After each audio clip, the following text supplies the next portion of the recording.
more lively.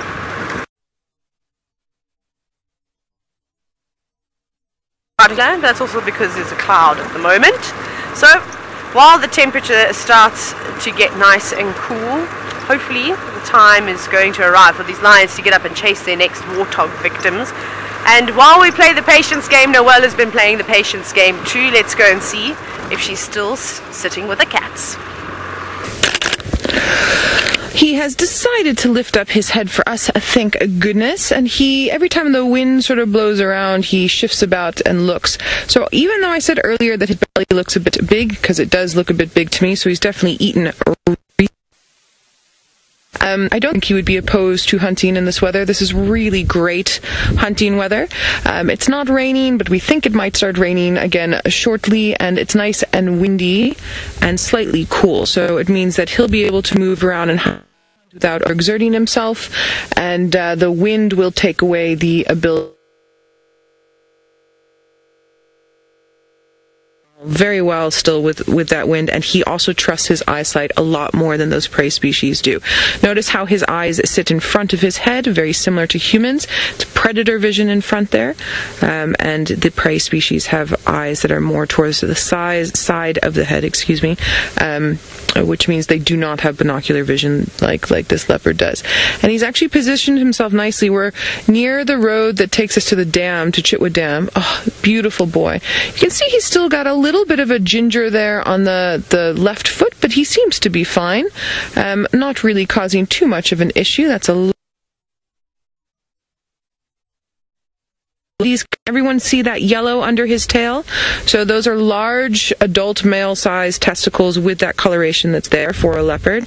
The cub will obviously, if it is a male, will have smaller size until they really fully drop, and then he gets older. But that yellow coloration is a very distinctive color, and that's what we're looking for underneath the tail. Once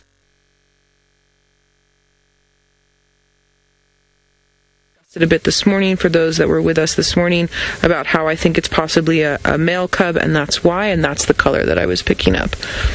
Now, as I was really, sir, as I was saying before, we're close to the access to Chitwa Dam, so there should be some impala around.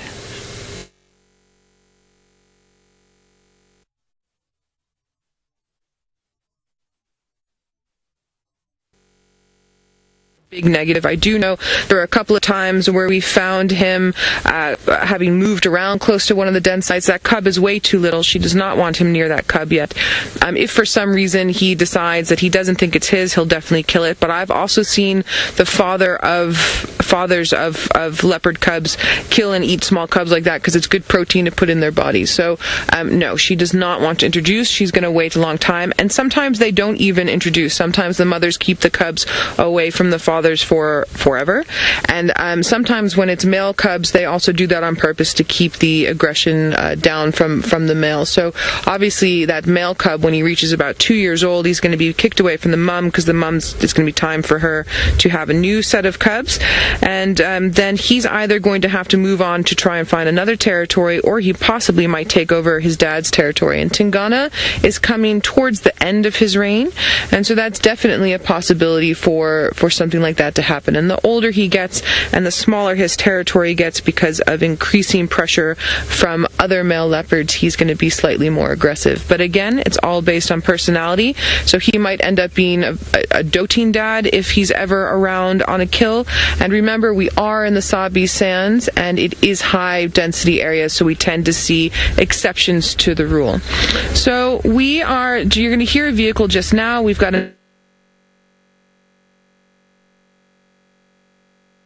position themselves and having a look. Let's head back up to Kenya to my friend Ralph and see how he's doing. Please ask him how his Christmas went. I'm keen to know. That's a beautiful shot just before we head off.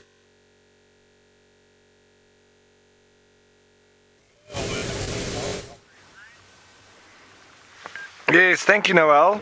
Our Christmas was absolutely swimming. And I hope that you all had a wonderful Christmas down there in South Africa as well. And to the rest of everybody else, all the viewers, once again, I hope everybody had a fantastic fantastic Christmas, and they got what they wanted, and they had a lovely meal with family and friends.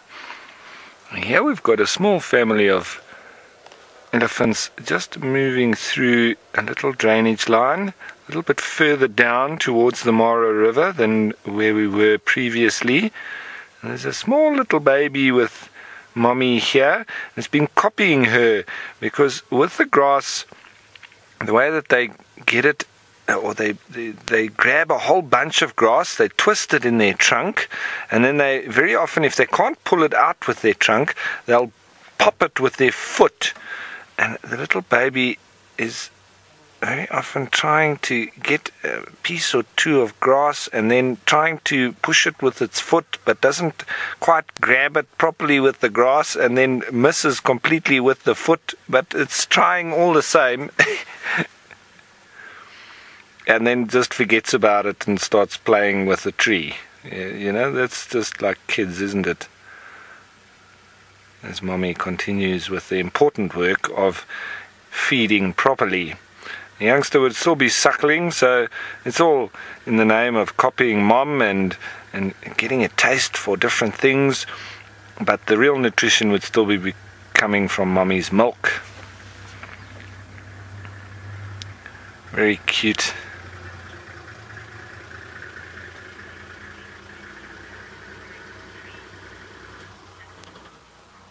Now, kestrel fox, you're wondering if this baby elephant is exploring the tree roots.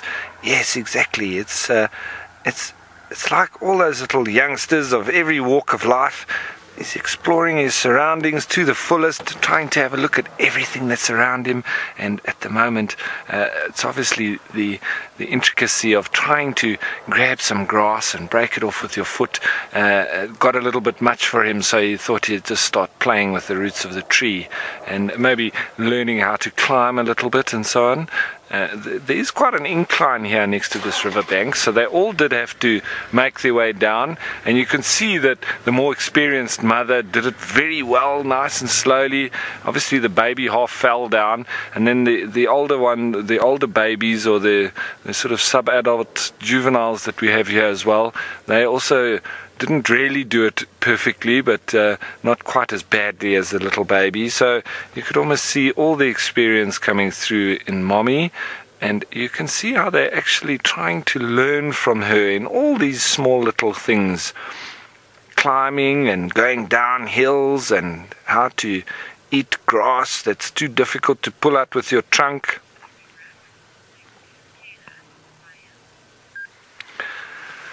Alright, so I think we're going to continue up a little bit along this drainage line and see what else we can find. But from one big five animal to another, let's head over to Taylor with what she has found. Our lion's sitting, well, just one lioness actually, just sitting up on her mound still. I'm uncertain of the lion's plan, but that's also because I can't speak their language, unfortunately. But they've been up in focus for quite some time, so I think they've made a few attempts today. I don't think the one that we watched was their first attempt. I think that before they go hunting again, I think they're going to have a nap. Maybe they'll go once more and then rest for a little bit, because they've been up in the heat of the day. Like I said, they've probably made a couple of attempts, haven't been successful. They're going to have a break eventually and catch up.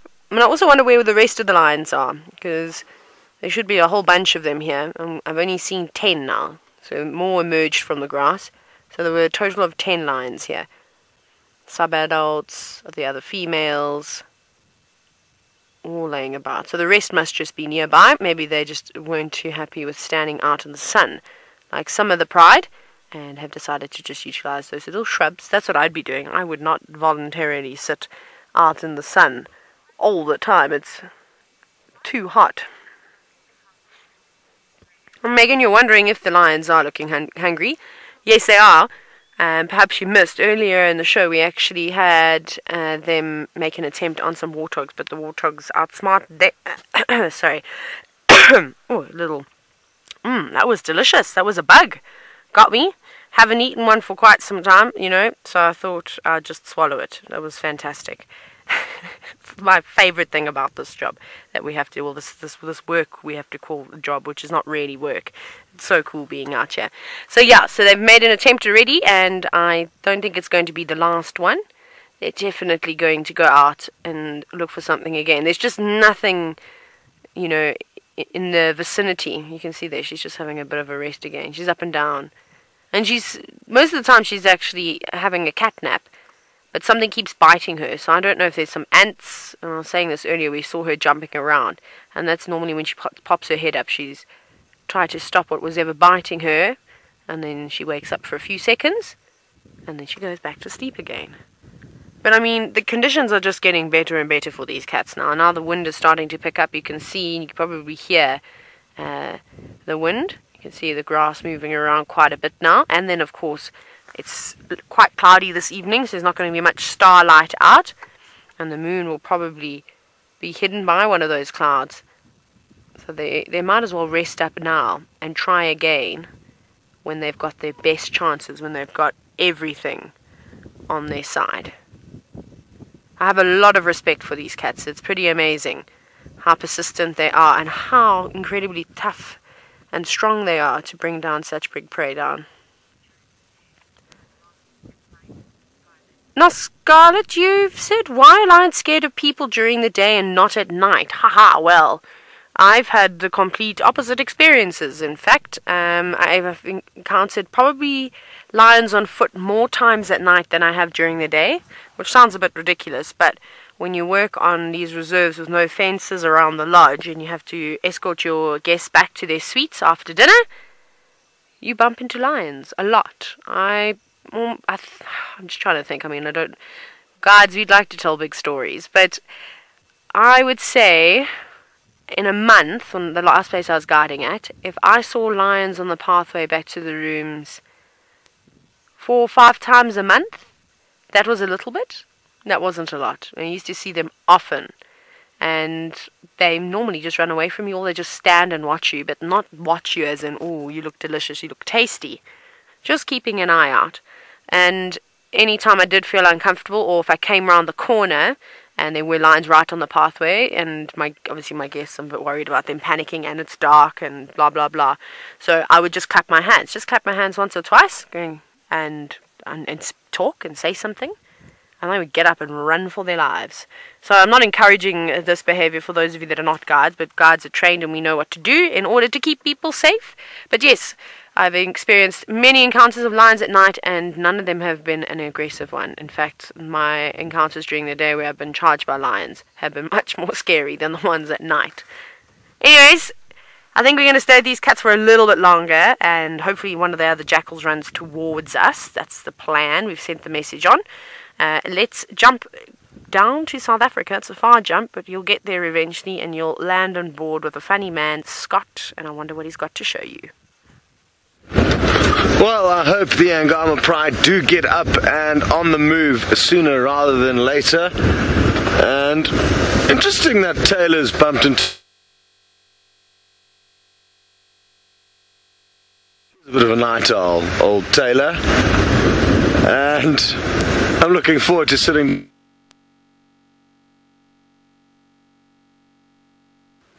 We are still in the search of anything really. Ideally leopard, ideally Tundi, a female who's got a tiny young cub at the moment that we would love to show to you. If you haven't seen it before, it's worth sticking around for, because there is a strong chance that the mother leopard will return to the den at some time, I'm guessing soonish. Now, she wasn't there this morning when we went to go and check, and she wasn't there when we went and checked a little bit earlier on this afternoon. It's not to say though she's not there right now. We're just going to do a big loop around, make sure she's not out and about hunting, and then head back there probably in about half an hour or so. The one thing that may have happened is that she may have decided to move the den site, so that is a reality, it is a possibility. We're hoping it's not the case, because she has chosen such a beautiful spot, fallen down and climb out to reveal itself. So that's something to look forward to. hopefully. Richard, you're wondering if there are any creatures that occur in the Sabi Sands that I haven't seen and that I would like to see. Yes, there certainly are. The caracal is probably the one animal or the one main mammal that I haven't seen that I would really love to see and spend time with. They're beautiful cats, and I haven't seen one since I've started guiding. My whole adult life I haven't seen one. When I was a kid, I remember seeing one. One tried to steal a chicken that my mother was defrosting when we were out in the countryside in the Natal Drakensberg, a beautiful mountain range. So that was quite exciting. But I was tiny, so I can't really remember that too clearly.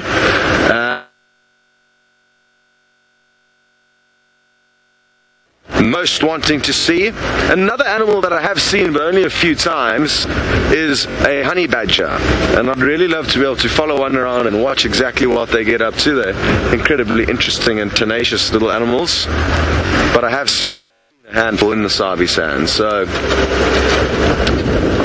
I've answered your question and kind of mixed it up a bit with adding in another animal that we don't see very often, but that is still very exciting to see.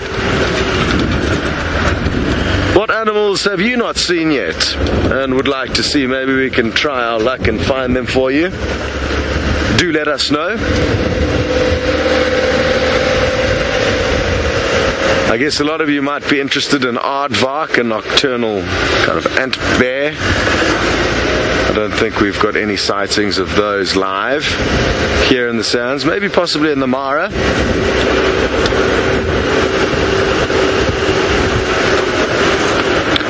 Richard, you're wondering if the caracal is related to the bobcat, and yes, it could well be. I'm not 100% certain, but they're very similar looking beasts, and before all of the continents split up, they could well have been related, so, and therefore still can be. But yeah, I think there is a possibility that they are, but I'm not 100% sure.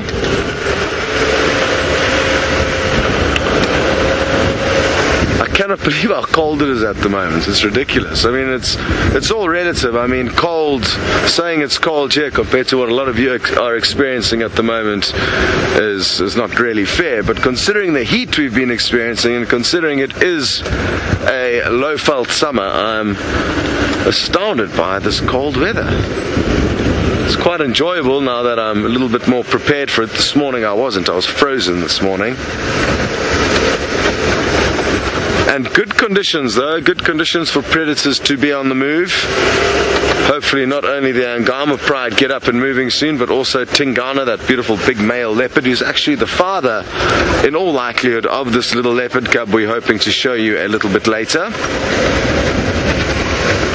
So good prospects with two predators who are hopefully going to get up sooner rather than later.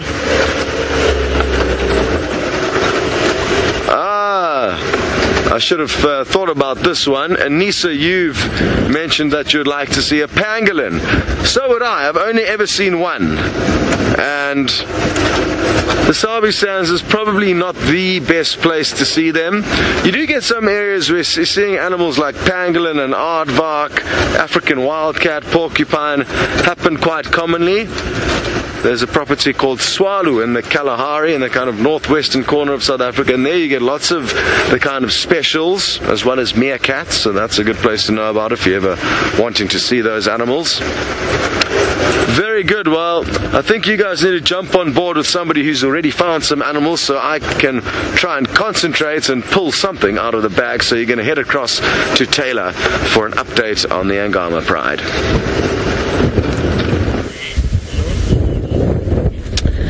So, sorry Scotty D, I'm not Taylor. As you know, I'm Noelle. I saw you about an hour ago.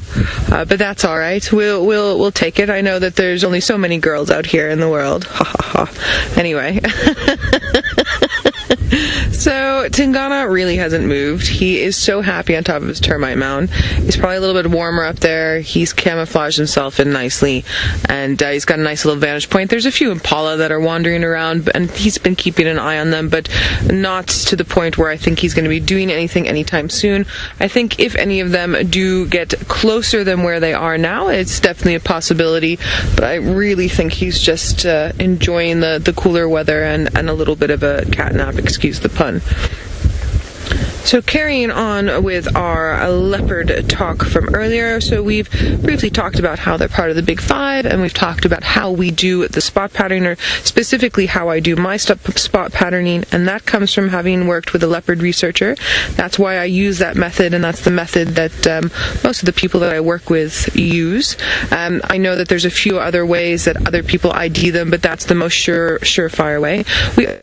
We're going to see a vehicle just in the background there. That's one of the Chitwa vehicles. We are on Chitwa property, and they allow us to access their dam and to traverse on their property. Thank goodness it gives us a nice bit of space to move around. So just excuse them in the background. The guests there are just getting a really fantastic view as they move around the termite mound. And notice how Tingana didn't twitch an ear even really. He is not fazed by where that vehicle moved. I do know sometimes from the way that you can see on screen, people sometimes think, oh my goodness, what are you doing? And you're close to that animal and this and that. And trust me, the animals will always let you know what their personal boundaries are. Tingana is super, super chilled out. Look, if someone were to accidentally or on purposely get out of the car when he's that close, then he would have something to say about it, because it's breaking the social contract. So they know that we are individual humans in this big machine that moves around and part of their environment. Breaking the social contract would be to stand up and get out of that vehicle when close. It's a very different social contract to that of on foot, because they can hear and sometimes see us coming beforehand, especially if they're a predator. Now, Ferg did a nice little view of the foot there with the pad, and then up the body, so you could see the lobes to the back foot, the 3 lobes on the bottom pad, and then some of the 4 toes. And then he came up, and you'll notice that there are rosettes and then spots as well. So we comment that cheetahs have spots and leopards have rosettes, but there are a few of wonky spots there on a leopard. I believe it was Rudyard Kipling that wrote that story about a leopard never changes its spot, and I've spent my whole career saying, but they have rosettes. It's the cheetahs that have the spots. I wish we had a cheetah in the sighting with us so that we could do a nice live comparison, but unfortunately we don't. Maybe Ralph or Taylor up in the Mara will manage to catch a nice cheetah sighting for us. I'm jonesing for some cheetah this side. I have not seen cheetah. I think I'm going on 4 or 5 months now. It's too long. They need to come over a little bit farther so that we can see them. Now, he's got a few nicks and cuts in his ears there, but he's an older male. We're not 100% sure his exact birth date, but his roundabout age is 10 to 12 years old, and that's predicated on when he was first seen, the age roughly that he was when he was first seen, and then therefore roundabout when he would have been born.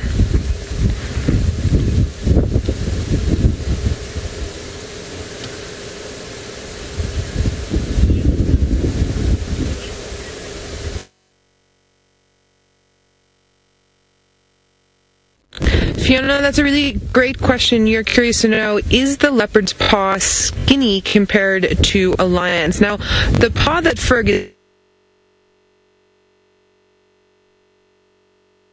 Your back foot, the pad there is longer than it is wide, so it is much thinner.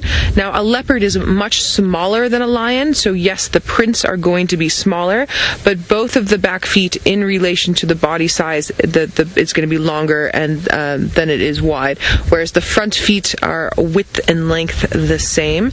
And again, a leopard being smaller than a lion, the paws will be smaller, not necessarily skinnier. Now, a cheetah will have much thinner prints in compared to a leopard and a lion, because that's the way the body structure is, but again, the front paw is going to be relatively width and length the same, and the back the length longer than the width. Good questions, everybody. And don't forget, we are live, we are interactive, and for any of you that might be a silent viewer out there, or any of you that might be new viewers, come join us, send questions through or comments through #Safari Live on the Twitter, or if you want, on YouTube chat. Now, I have been wanting to see a leopard all day, but I'm actually hoping that this leopard starts hunting soon. Oh my goodness, Tomer, you would like to know how many leopards live in the Greater Kruger.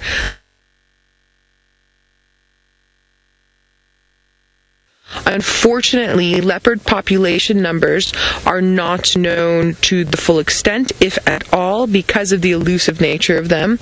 I will say that in general, the Greater Kruger area, the Leopard area, has quite a high population density, but I personally could not give you a number. There might be a way to correlate between the different properties and the leopards we see to get some sort of a number out of it. But we don't even know what the numbers are continent-wise. I do know there's a few statistics of leopards floating out there, but you really need to take them with a huge grain of salt, just because of where they move and how they work and all the different people and the different research methods that are out there. I can give you numbers in relation to sort of lion and cheetah and wild dogs if you're keen on that. So there's about 7,000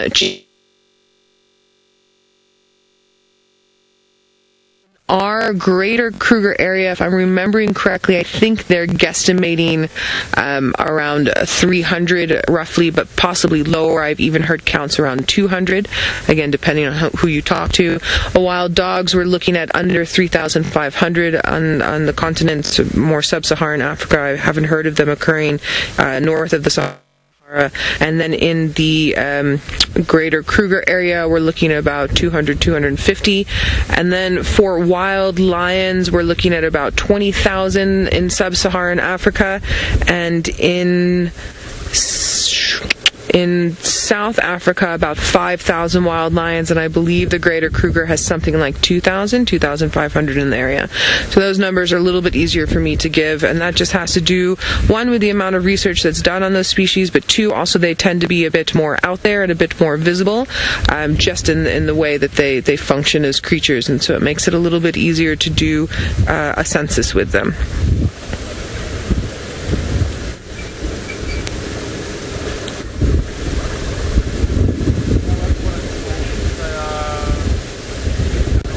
He is flat, flat, flat. We have another vehicle that's joining us in the sighting, so just excuse the nose. Philip, good question. You're asking, aren't rosettes just clusters of spots? And I guess you could technically say that, but Philip, what we're going to try and do is just zoom in on some of these rosettes a little bit, just to give you a better idea of what we're talking about. So now a spot is a round dot, yeah? So you can see there already, there's not really rhyme or reason to any of the ones that are completely dark. But now a rosette is these wonky little blacks with a lighter color inside. So I guess you could technically say it's a bunch of spots that have bled together somewhat, and then it's lighter in size. I mean, 6 of one, half dozen of the other, however makes you happy to describe it. But for me, I sort of say it's an asymmetrical sort of wonky little round bit with a discoloration in the middle. Whatever makes you happy to say it, you're more than welcome.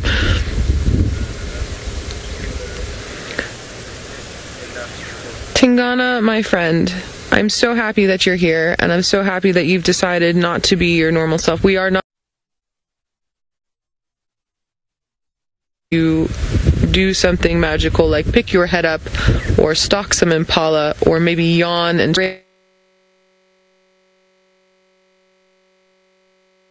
I mean, it also means he might start moving around.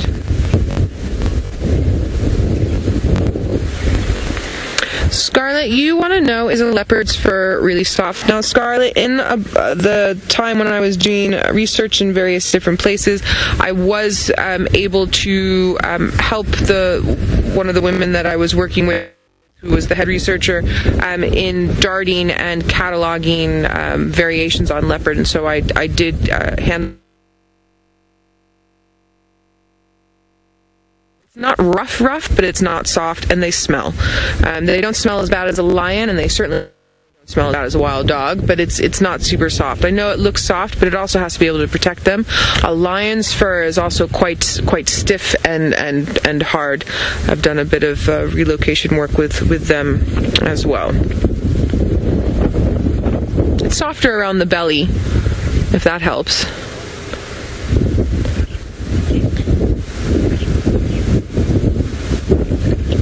Alright everybody, we are only going to get maybe about 5 or 10 more minutes with him.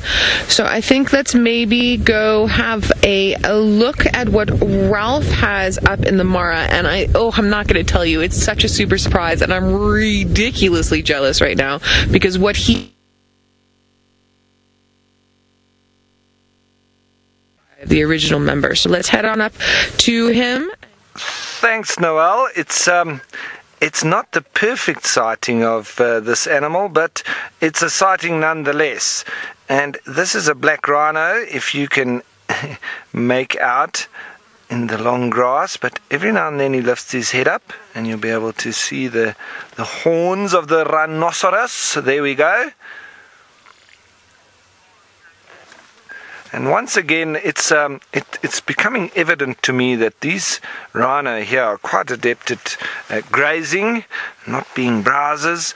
Remember, this is one of the big five. A white rhino is not theoretically one of the big five. It is quite convenient just to say rhino, but the big five was actually named after the 5 most dangerous animals to hunters, and that being the buffalo, the black rhino, the elephant, the lion, and the leopard. So white rhino are not considered to be dangerous enough to be one of the big 5, but it is quite fashionable just to say that we have big 5 on our game reserve, but we only have white rhino, and only the people in the know will know.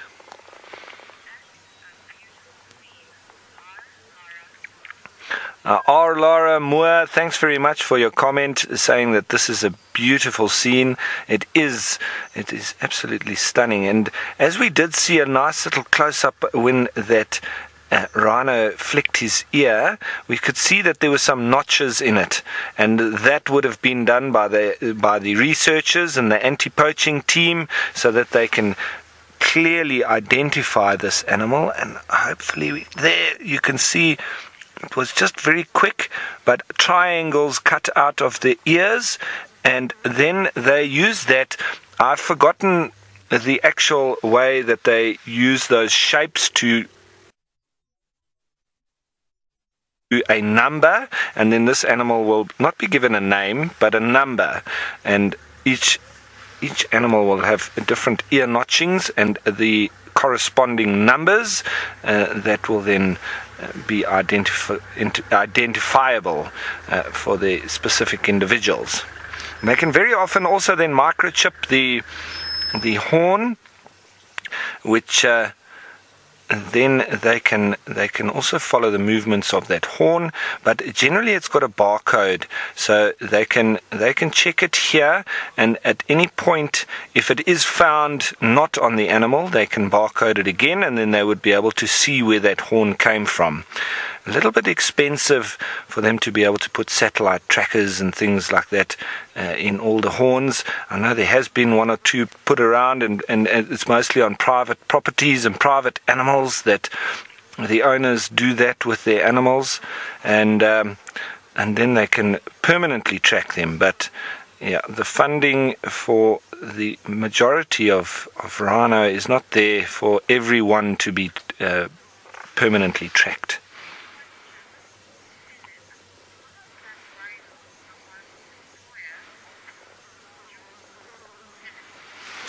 Now, Philip, you're wondering if black rhino are the ones with the square or pointed lip or jaw. Black rhino are the ones with the hooked lipped.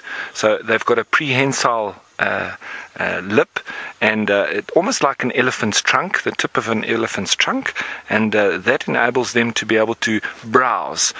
So black rhino are typically browsers. Having said that, here it looks like they're just grazing because of the value of the grass that they have here and the nutritional value, but traditionally black rhino are browsers with the hook-lipped mouth, and the white rhino the square lip or the veit lip. That's where it came from. That's why we then termed them as white rhino, and the other one was just a contrast to call it a black rhino. But it's nothing to do with the color, the naming of these animals, and it is probably better to use the square-lipped versus the hook-lipped rhino.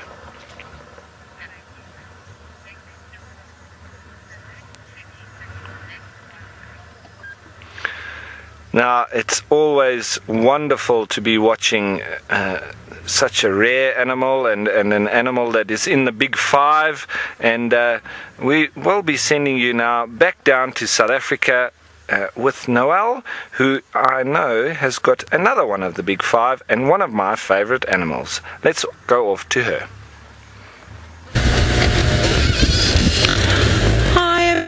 Buddy, alright, I'm just repositioning just a little bit. We are only going to be able to stay in this sighting for a couple of more minutes. We have to give some space to some other vehicles that are going to want to come in. So I just want to come around just to the other side just so we can see his beautiful little face one last time. So just give me half a moment. Just before we got to you, he picked up his head and looked around at us, and then of course just as we go live he puts his head back down. So I'm just busy trying to give him a little bit of space. I also don't want to get in the way of any of the photographs of any of the guests in the other vehicle as we come around.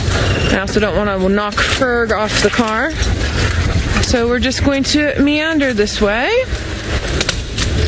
and get in for one or two more screenshots for all of you, and then we will make our way on to something else. Now, something I want you to notice, there's a little bit of a pole that's in the way, but you can actually see that rain that's starting to come down. You can see that huge cloud that's moving, and also Ferg's got to move the moisture off the screen so long. So we are also about to get soaking wet.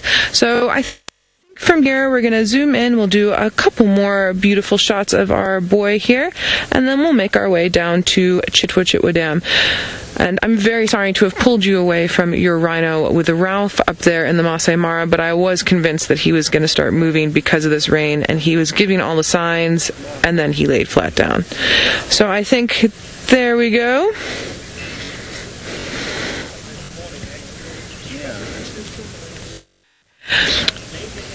Willow, who is 3 years old, would like to know if this is a daddy leopard.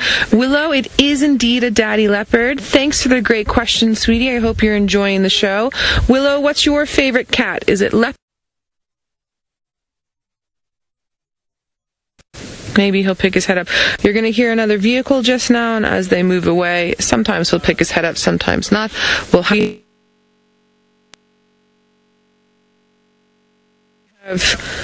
pushed our time as much as we possibly can. So I think rather than making these guys move too much, I think we're also going to have to start making our way out. It's been an amazing sighting with Tingana. I hope you've enjoyed as much as I have. Nala, a leopard is extremely strong. This male leopard can kill something that, like a big giraffe baby, sort of about 100 kilograms, 120 kilograms, and bring it up into a tree, several meters up a tree. So they are quite strong. I'm just letting these other guys, sorry, just as I was saying, we were leaving and getting repositioned, the other vehicles have moved, so I'm just going to let them reposition, and then we are going to move on. Just letting one vehicle move at a time so that the sound doesn't bother him too much. And while we are busy doing this, let's head back up to the Masai Mara to Taylor and see what she has to show us. And then hopefully as we carry on, we might find you another leopard or some lion or maybe something else. You never know. Well, what I thought we would do is I think we'd take a break from all our voices and listen to what nature has got to offer. And we found ourselves in a very beautiful spot, so volumes up as full as they can go. And I want you all to listen.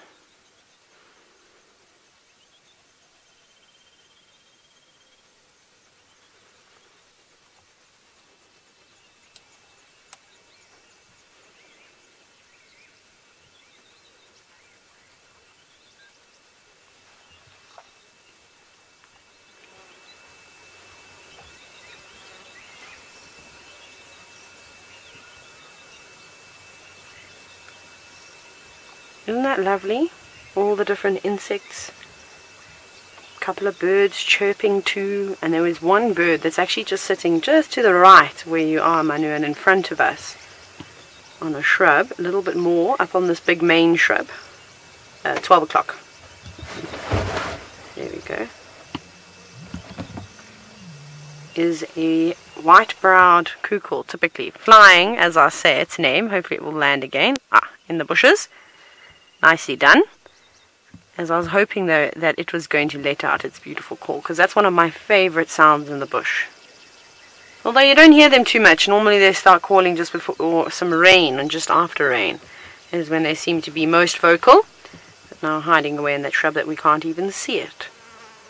But the sounds of the bush are magical out here. The chorus of all the birds, of the amphibians, when we have had some rain. And then of course from the lions and hyena. Very nice, Manu. Well spotted. Another one.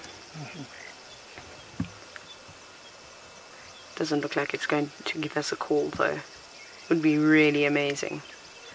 Probably one of the easier bird calls to learn. All of you should be able to do a cuckoo call of sorts. Very quiet out in the Mara today. I'm even just amazed how quiet it is. Now, Lara Mo, you said it's so pretty, the sparkle of light everywhere. It is indeed. It is so stunning. We're about to hit golden hour. Well, at least one part of it. For it dips behind the escarpment for the section. So it is very, very nice to see how the grasses just reflect the beautiful light. It is so stunning. The best time though is first thing in the morning to do this, because then you've got all the droplets of dew covering the blades of grass, and that is incredible. And the spider webs too. Oh, I think we're going to do that tomorrow morning. I think that's how we're going to try and start, hey Manu? Find a spider web and grass that's covered in dew, and hopefully we'll be able to show it to all of you. I feel like I'm a bit like the Cat in the Hat today. Even as I've been talking, I keep rhyming, and it's so unintentional. But it's nice to have a close look up at all the different grass species. It's incredible how tall it is and how nothing is touching it at the moment. Didn't even know caterpillars, Manu? Haven't spotted any caterpillars? No, not yet. I haven't either. Bet if you were doing a bushwalk through here, though, you would definitely find lots. Let you listen to the sounds of nature. It's a pleasure. I like to listen. I try and do it at least once on a game drive. And I often stop in the marshy areas where you can hear the frogs. But the frogs haven't been saying much at the moment, just because they're so localized. Literally one side of the road will get wet and the rest will stay dry. There's nothing quite like a silhouetted tree and a silhouetted escarpment with a beautiful sun. I think we're going to have an unbelievable sunset this evening. I think that's definitely going to happen. Just enough clouds to help with the beautiful colorations. But that's still in a little while. Well, we're going to keep on moving along this road that's next to the forest, and maybe we see some nice birds. Ralph is back with the elephants.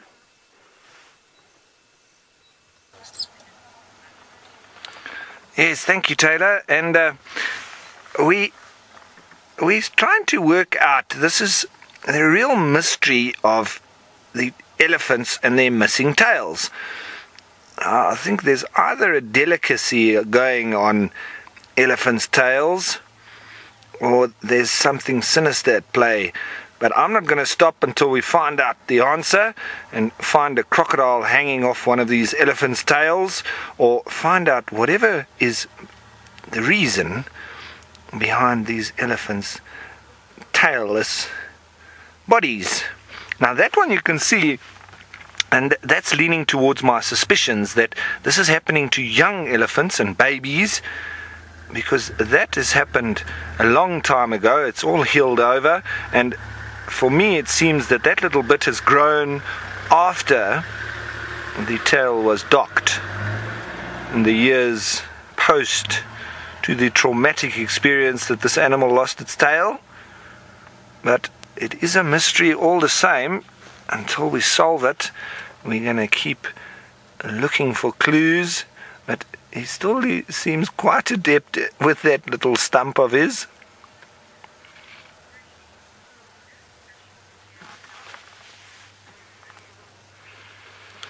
Greasy, you're wondering if a short tail hampers the life of an elephant.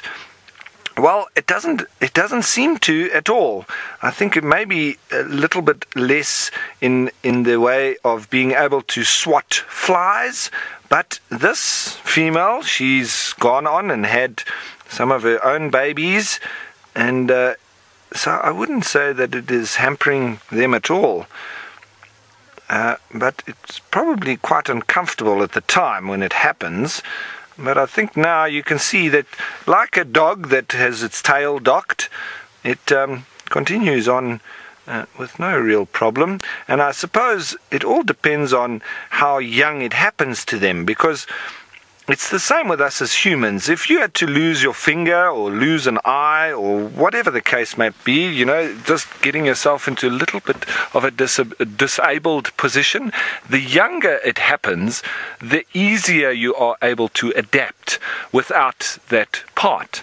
So I would suggest that it's exactly the same with the animals and with the elephants. Look, I think if an elephant had to lose a foot, it would obviously be a much bigger story. But with them just losing the tail, it's not a massive loss. But it is concerning because there are a lot of them around with half tails and no tails. So I'd like to get to the bottom of it. And I'm not going to stop until Archie and I find the answer. And I think that might come down near to the river.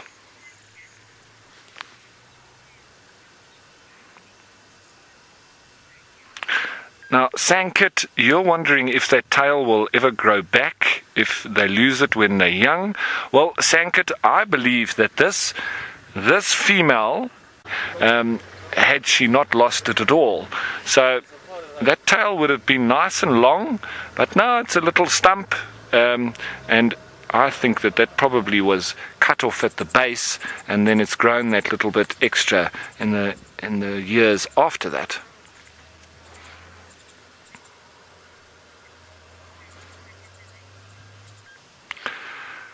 So, as we watch these elephants and ponder the reason for these wounds on their tails and loss of tails, with my suspicions being down near to the river, I'm going to send you on down to Noel in South Africa, who's also near to a river, and with an animal that is living in close proximity to the one that I think is the reason. So it's playing with his mum on the little island that's underneath. Ooh! Did we hear that? I love hippo noises. Their grunts make me so happy. So he's playing. There's a little bit of soil that's under there, like a little island, and they're sitting on top of it and playing around. I'm glad you guys could hear those noises when he's biting the tree. What is he doing? When Mum was moving over there as well, he was also mouthing Mum a little bit. He's just being silly. It's not too windy. It's not as windy as it was this morning, and it's nice and cool, so we're going to get some nice activity with these hippos early on. I'm actually hoping that some of them decide to come out of the water earlier than they normally would, because seeing hippos on land is always fantastic. And then, there he comes, bouncing up and down. So he's still little enough that several months, he'll start heading off and going out with Mum and the rest of the pod or raft. They're grazers.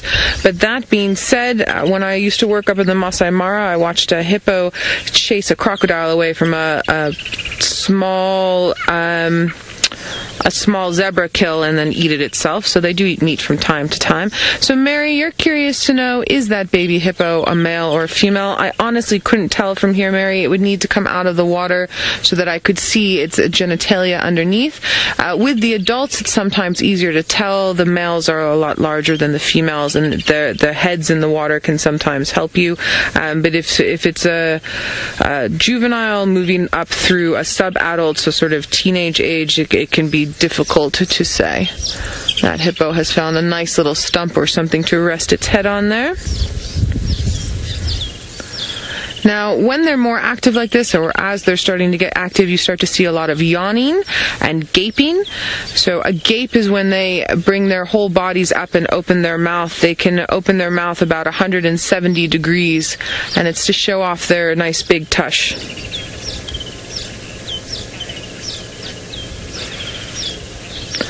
Scarlett, you would like to know, is a baby hippo constantly by its mother's side? Yes and no, Scarlett. So this little one is following its mom around, but it's quite tiny.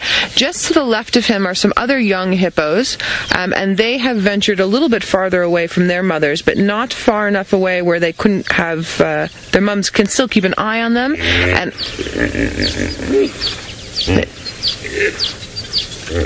love that sound.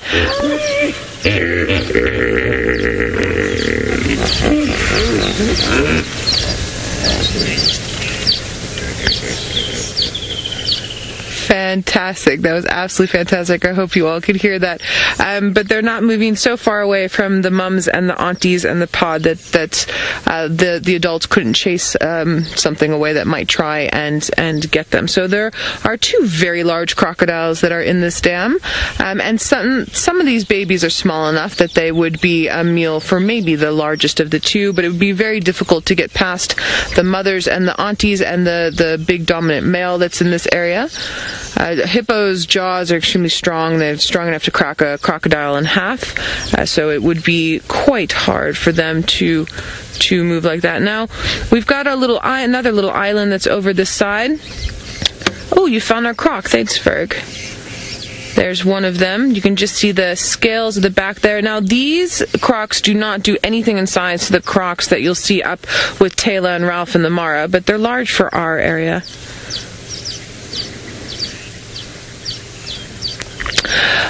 Bara, I'm so sorry. I'm having a little breakup in comms there, but I do believe your question, Bara, was that do the baby hippos ever come out on land? They do, especially when they're little like this. What Mom will do... Oh, are they born in the water or on the land? Sorry about that, Bara. Are they born on the land or in the water? They're born in the water. So hippos nurse underwater. They give birth underwater, and they also mate underwater. And that's easier for them. They are aquatic mammals. They're related to whales. They're in the same order as whales, order Whippomorphia. I believe it's also the same order as manatees and dugongs, if I'm remembering correctly, but I'm having a little bit of a brain freeze at the moment. We just had a hippo that was here that was doing a bit of territorial display. She came out of the water and started defecating and then wagging her tail back and forth. The females tend to do that often in the water, as do the males, and then the males do it on land. The females tend to just go to the toilet normally when they're on land. Now, as I was saying before, some of the largest crocs that I've ever seen are up in the Mara, where you have Taylor and Ralph, and then actually the biggest croc I've ever seen is in South Luangwa National Park in Zambia. Oh, those two are fighting over there by that tree for... Well, fighting, they're wrestling.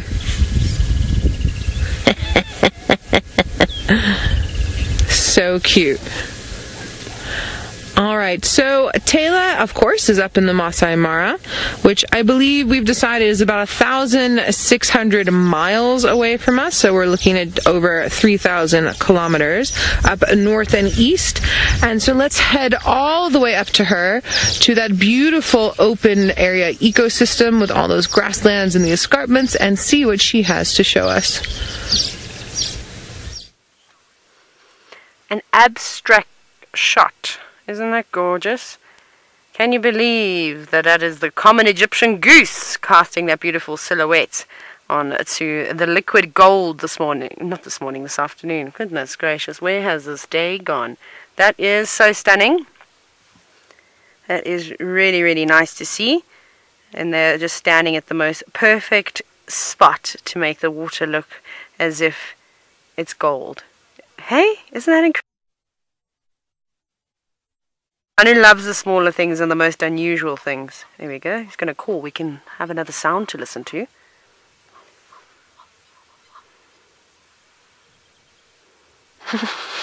The little goose shuffle. That was so great.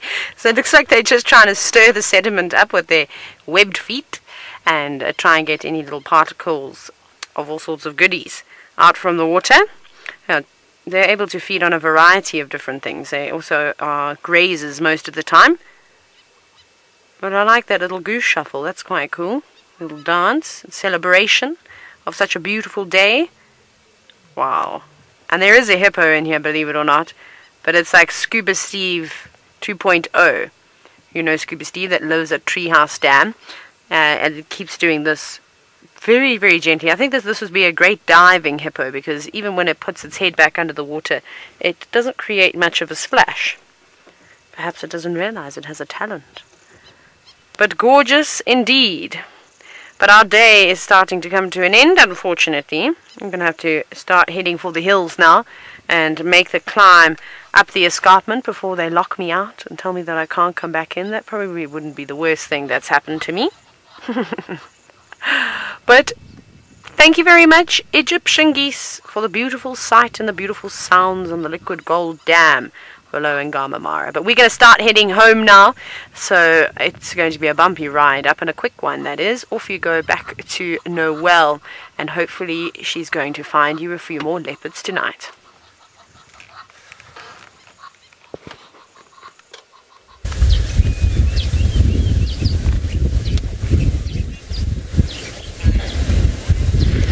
So the older calves here are busy picking on the younger one.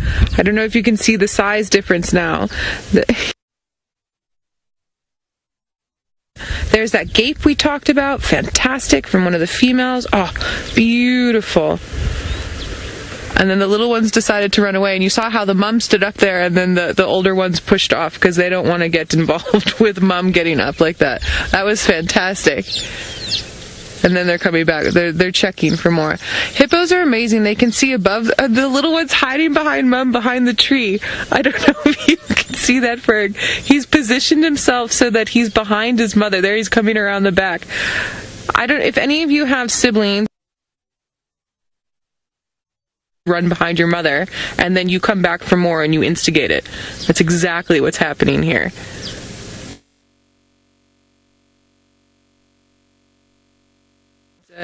A little baby mammal trait. Oh, cute. And you can see their tush haven't really started to form. So what they're practicing here, adult hippos, especially the males, the way they're opening their mouths there, they fight like that when they're adults. So the most amazing hippo sequences I've ever witnessed have been up along the Luangwa River in Zambia. And I've watched male hippos trying to kill each other by sticking their tush into each other's lower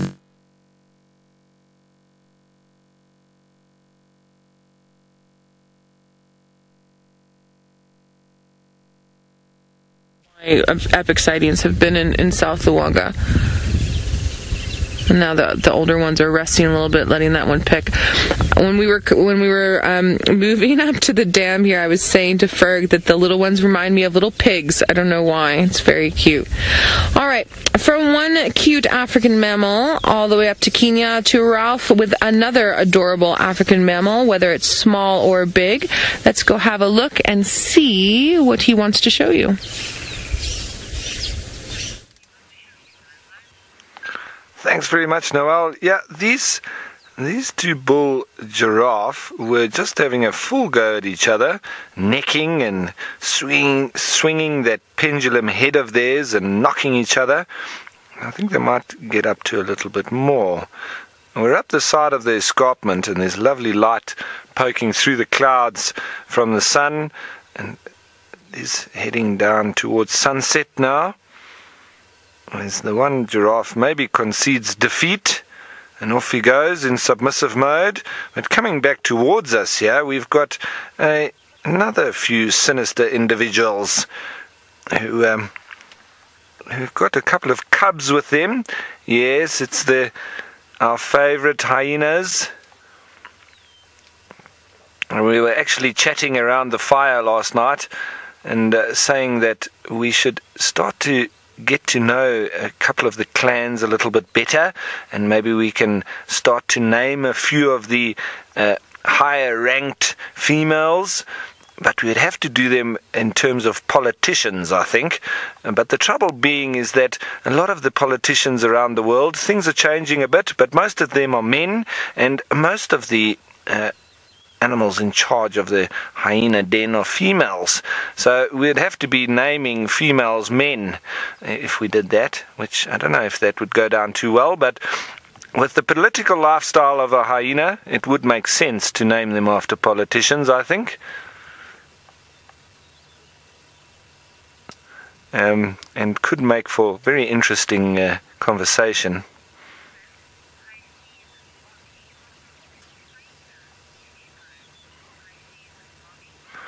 Pisces, Bobby, you're commenting that yes, it's hyena, cuties. Well, look at that one. There's a cub there, and as all youngsters do, always mucking around, having fun. It's always great to watch the youngsters. Always full of energy and always full of fun. Lying on his back. I'm thinking that these hyenas are quite hungry, with the cubs being out with them as well. So I wonder if they're going to be on the hunting prowl this evening. They're out quite early as well.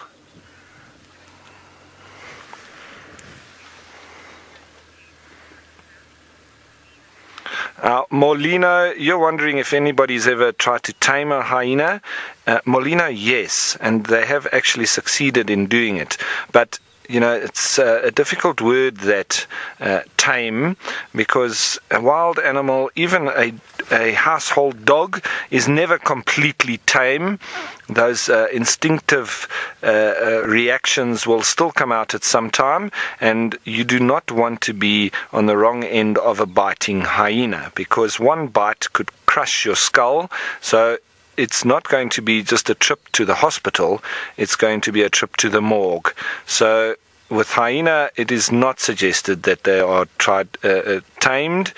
I would not do it. I would not suggest it. And I think the people that do it they are quite incredibly lucky if they don't get away with, if they do have problems with the animal, because it's quite a scary thought, I think, to have a hyena as a pet. And I don't know if you'd have any friends coming to visit if you had one of those. They're very nice and cute when they're young, but when they get older, they're not quite cute at all. But it's all in the eyes of the beholder, I suppose.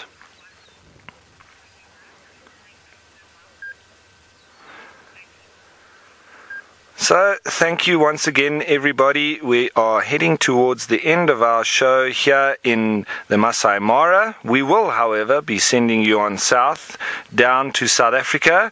And so, thank you very much once again for joining us on Safari Live. Let's head you on over to Noelle and see what she has found for you. Little ones over there. So we're debating on where to focus on which part of the hippos. We have a couple of teenagers that are here that are fighting, but a lot of their fighting's under the water. And every time we want to put it on camera, they hide. But we still have and then we've got this little part of the pod that's resting. It's all the adults going, oh my goodness, children, leave me alone. And then we have our little grouping still of the tiny youngsters and the mums who have to watch them and keep an eye on them, busy having their little wrestling matches over there in the corner.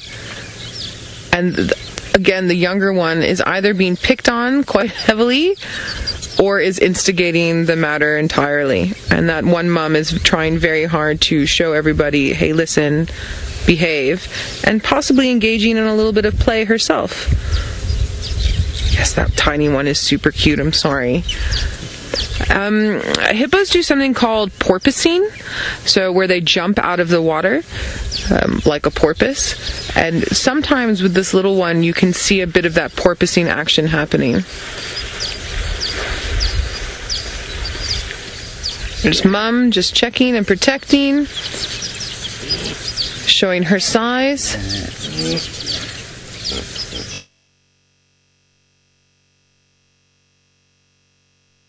Are busy picking the ticks that they collect as they meander off into the bush to get their food from during the evening. Sorry, please excuse all my ums today. I don't know what's going on with my speech patterns.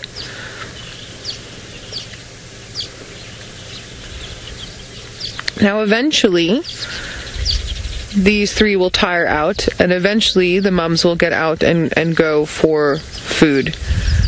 Or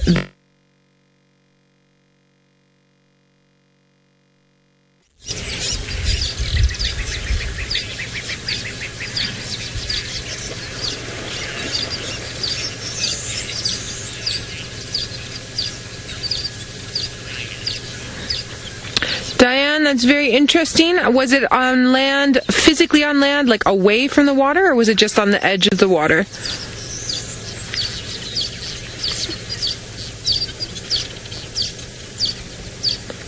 So Diane was saying, oh, sorry. Sorry, Nikki. I sometimes forget. I don't know what's going on with me today. Diane, you were just saying that on the Aretusa cam, when it was still working, you saw a hippo born on land. And my question to Diane was it physically like away from any water, or was it just on the edge of the water? Because what you'll see sometimes is just on the edge of the water, they'll go and then give birth right there, but they're not fully away from the water. Remember, they are aquatic mammals, and the water is their safe spot. So when we say that they give birth in the water or give birth on land, the on land, I'll be more specific now, the on land part is they're not going to move a kilometer away from water necessarily, according to what we know. Remember that the things can change, but according to what we know, to give birth, they need that water around them. So the small little baby that's here, there's a spot that's across the dam where the mom went into the shallows and gave birth there, just at the edge, but that's still.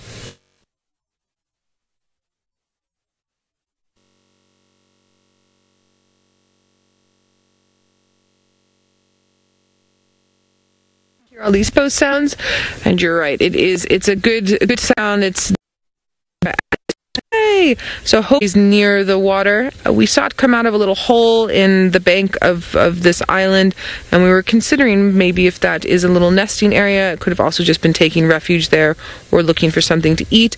But what a wonderful view of that black crake. They're usually very quick and very difficult to get on camera for you because of how quick they move, and they also very much enjoy being in the thickets as well. We also had another view of some of the terns, and I was trying to decide if it was a white-whiskered tern or possibly a non-breeding white-whiskered tern, or possibly a white-winged tern, but the crake chased it off. So if I see the terns again, and they're a little bit closer than they were this morning, I'll definitely try and show them to you as well.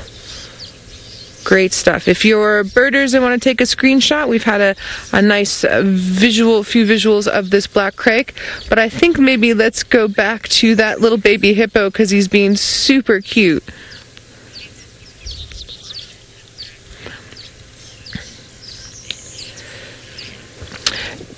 Diane, that makes a lot of sense what you're saying there. You're saying it was on the island in the dam at Aretusa, so it's still I hear what you're saying. So basically, when hippos give birth, as far as we know, they sometimes give birth underwater, and sometimes they're going to be around amidst in the water, but they're not going to remove themselves completely away from the water where they can't get back into the water quickly. So Diane, obviously that hippo, where it gave birth on that island in in the water is a comfortable spot. It had moved away. There could have also been crocodiles in there, but there you go. And remember as well, the animals don't read the books, but again, a safe spot for a hippo is the water. So with something as treacherous as a birth, they are going to be as close as possible.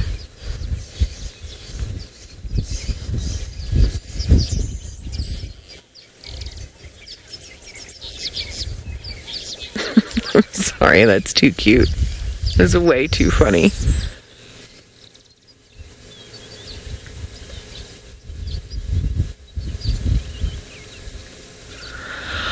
All right, well, our hippos are giving us quite a show. Oh, see, Mom's angry now. See, that was too much. That was way too much with that little one. So she's chasing them off. She's saying, everyone calm down.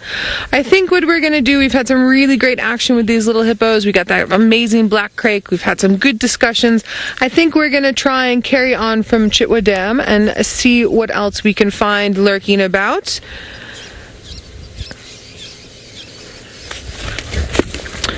And you all are going to stick around with me as we do this. I'm just putting my bird book away. And let's see what happens. Ooh, sorry, we've got to... Oh, no, don't go away. We just had some really wonderful birds that came down. Here we go. Here they're running just on the shore. They look like green shanks. Here we are, popping, come up a little bit, there we go. Beautiful green shanks. I know it was a very quick view, but that could be another shorebird, possibly to tick off on your 2017 list, or possibly your lifer list, depending. There they fly off. Thanks, Ferg. As always, excellent camera work. All right, everybody, well, I would like to know what everyone has been up to today, the day after Christmas, on Boxing Day, and how everyone's holidays are going and what your plans are for the new year. Is anyone traveling? Any special surprises for anyone out there? And also, if there's anything you would like me to try and look for from here on out. Ferg and I were chatting earlier about how Hassana has a little obsession with Tingana, so we're actually hoping, because Tingana is not far from here, that Hassana will pop up. You never know. So we'll take a quick look around and do that. And don't forget, for anyone that's new, hashtag Safari Live on Twitter, or you can follow us on YouTube chat. And we are interactive, and we are live, coming to you from the Sabi Sands in South Africa. And currently we're at Chitwa Dam in front of Chitwa Lodge. This is actually, for those of you that watch the show often, this is where I met Tristan for the first time, and this is where I met Sebastian for the first time about 7 years ago. We all did a little bit of work together. Seb was with Wild Earth, and Tristan was the head guide here at Chitwa, and Seb's wife was the manager of Chitwa, and I came in and did some freelance. So we've been in and out of each other's lives for quite a while now, the four of us.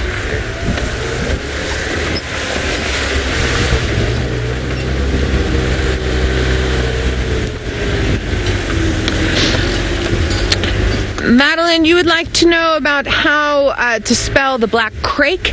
So it's C-R-A-K-E. Sorry about that. So I know that my C's and G's are very interchangeable. So I hope that helps. C-R-A-K-E. Black crake. All right, we're just checking. There's little spots down around in here that Hassana tends to like. And just keeping an eye out as we drive across.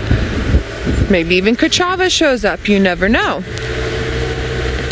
Alright, so Scotty's gremlins have moved away, so let's head on over to him, and hopefully he finds something while he's bumbling around. Yes, I really do hope we find something. It's been a fairly bleak afternoon on this vehicle, but that could change at any moment, and I'm hoping it does. Sheesh, I don't know when last you were with us, but basically since you've been gone, we've been driving around in large circular motions, and we did pop into Tandi's den site. She wasn't there, so we headed up towards Buffelshoek Dam. Haven't found any kind of action along the way, but thankfully the rest of the crew have managed to keep you guys entertained, and it sounds like those hippos were providing you with some good action. Those young hippos playing with Noel at the dam. So yeah, not too much to report other than what I've just said really. I think we're going to try and pop into the den site one more time before the end of the safari. So I'm thinking with about 20 minutes left or so we'll pop in and see if Thandi hasn't returned, which hopefully she has. Ideally we'll find her on her way back there now and we can just follow her in. That would be first prize, or I'll tell you what would actually be first prize, if we found where her kill was, if she has one, and that way we can know if she's either at the den or at the kill, and we can check both places for the next couple of days. So that would be first prize. But the radio waves have been fairly quiet. There's not too many people traversing Djuma at the moment. Most people are elsewhere where there's other animals. So we've kind of got the place to ourselves.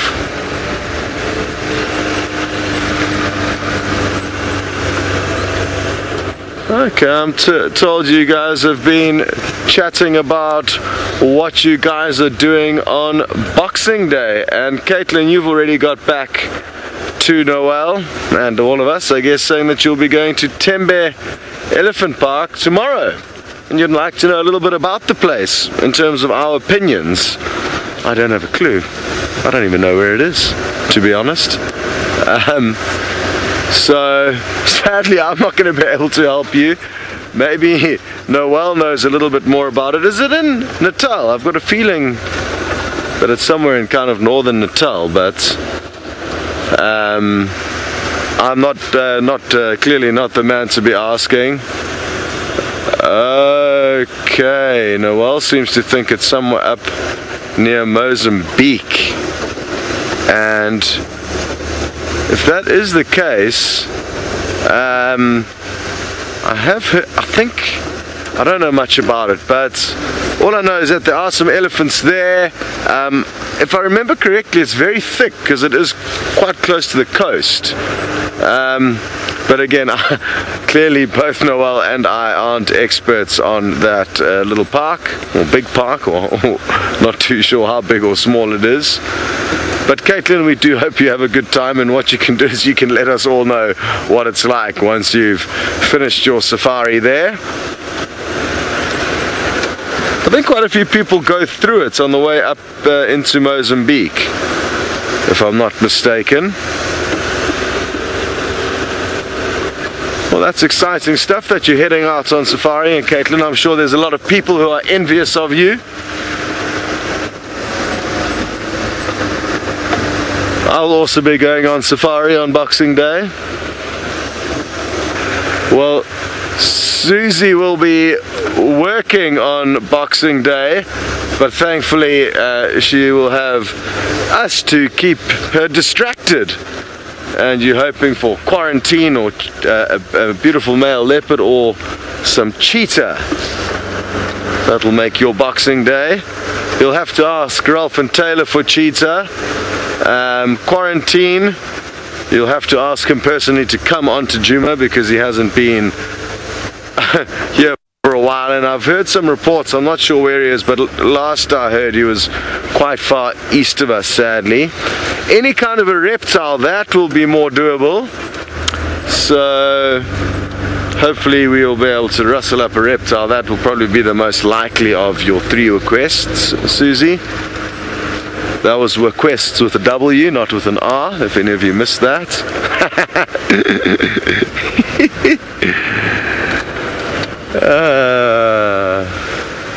Okay, what's the time?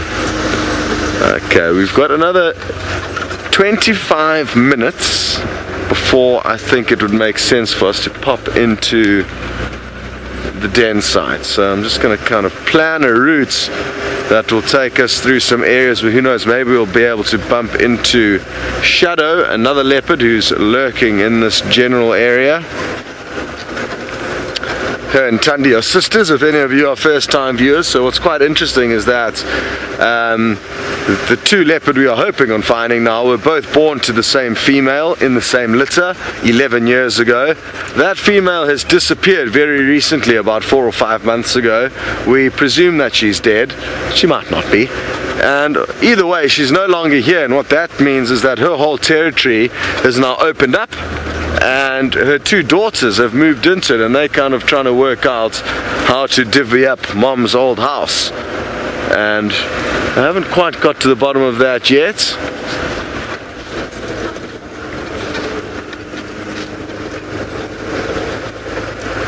PT Watcher, you're wondering if there's any chance that Thandi will take the cub to areas where we do not traverse. Yes, there's a high likelihood that she will do that as soon as that cub is 3 months of age. So it'll be a lot more tricky for us to keep close tabs on it.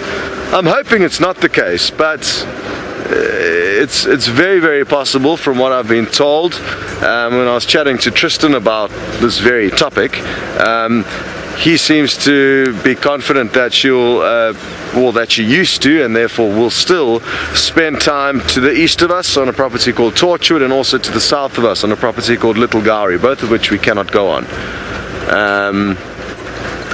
So yes, that is a reality, unfortunately.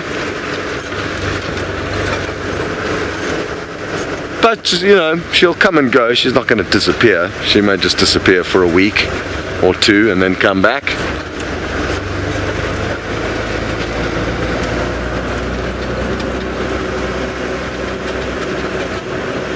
Ah, well, Cluck, you guys are good at planning in advance, far better than me. I find it one of my greatest weaknesses, planning in general, really. And you've already got your safari booked for next year, and you will be on safari in the Kruger National Park doing a self-drive trip for 2 weeks, and that will fall over Boxing Day. Well, you're in for a treat, Cluck, that's for certain, because the self-drive safaris really are a lot of fun, and 2 weeks in the Kruger National Park is going to give you a lot of time to not only see a whole bunch of animals, hopefully, but also the incredibly diverse terrain and vegetation that you can find throughout the park. Have you planned which rest camps and everything you're staying at yet? Cluck, let us know. I'd be interested to know what your kind of itinerary is for your 2 weeks in the Kruger, and then I can give you a little bit of insight into what to expect in those areas if you have in fact chosen them. Wonderful. Well, we're going to continue bumbling about in the hope of finding anything of interest, and while we do that, we shall be sending you back to Noel.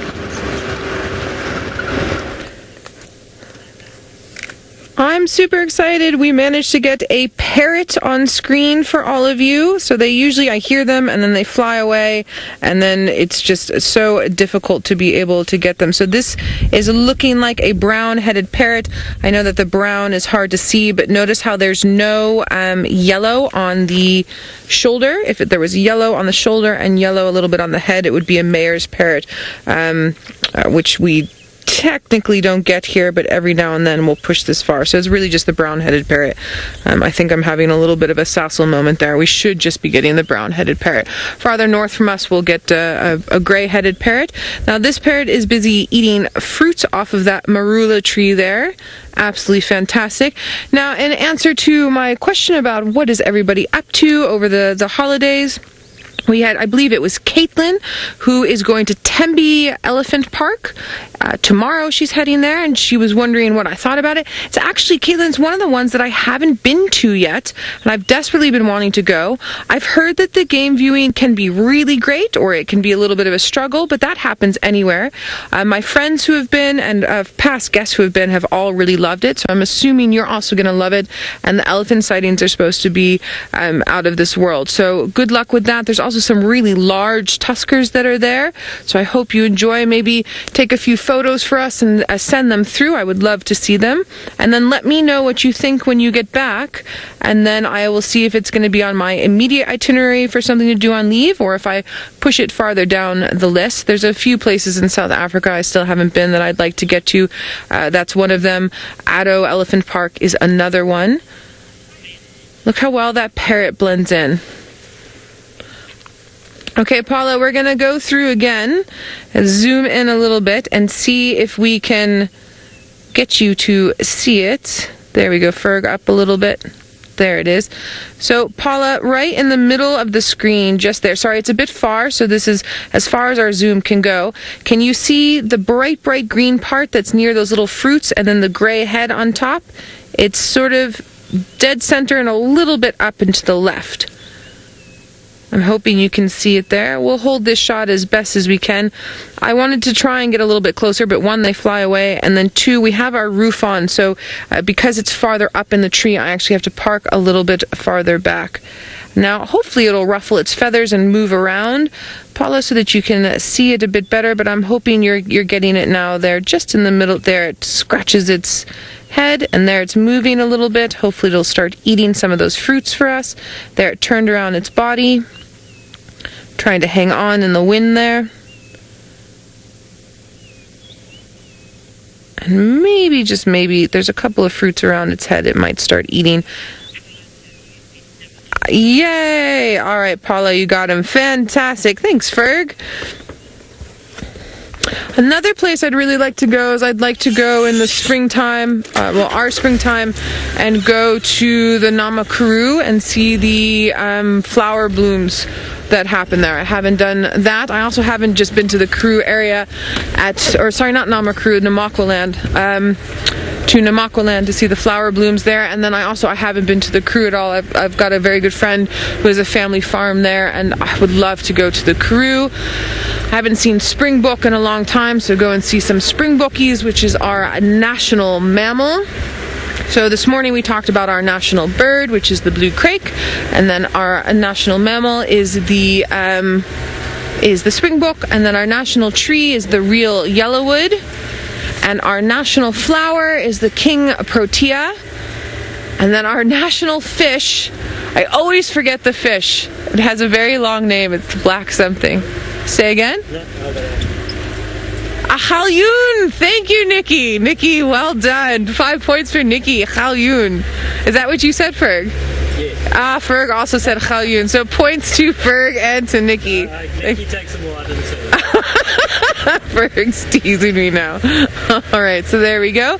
Now, if you are coming to us from other countries other than South Africa, I'd be interested to know if you know either what your national bird, flower, mammal, or tree is, or if you're coming to us from the States. I know each state has its own one, so more than welcome to share those. And we'll see what everybody comes up with. So we were tracking some elephants just now, but it looks like they've moved away from where we can drive, unfortunately.